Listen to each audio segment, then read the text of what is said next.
दे गे कथी रे सेल्फी दे गे एक चोटी तो देना गे कथी के कहै छी सेल्फी रे छोरा तोरा मार लगतो रे छोरा रे गे फोटो खींचे ले मांग जो फोटो खींच ले दे ना एक चोटी तो दे आदमी तो कथी है तू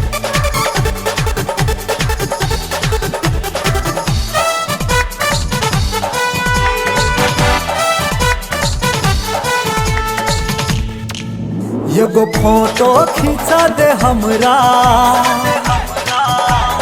ब्यूटी कैमरा से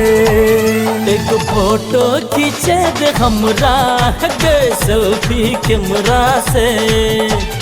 गोर गोर बदन छौ छोट छौ कपड़ा गोर गोर बदन छौ छोटे छौ कपड़ा देखे में लगे छी तू खतरा गे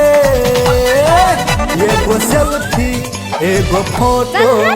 एगो सेल्फी खींचा दे हमरा ब्यूटी कैमरा से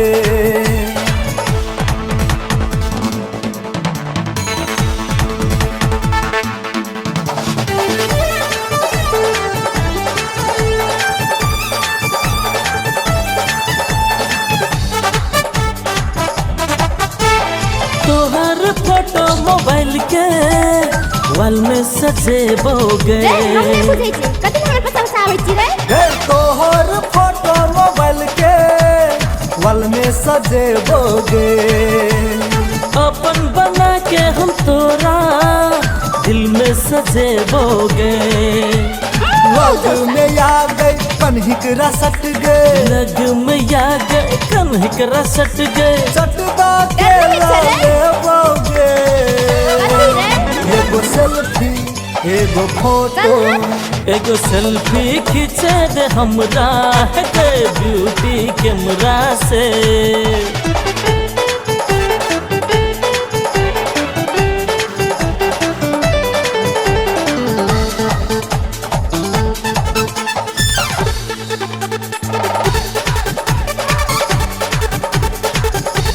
के उम्र छो गे तोहर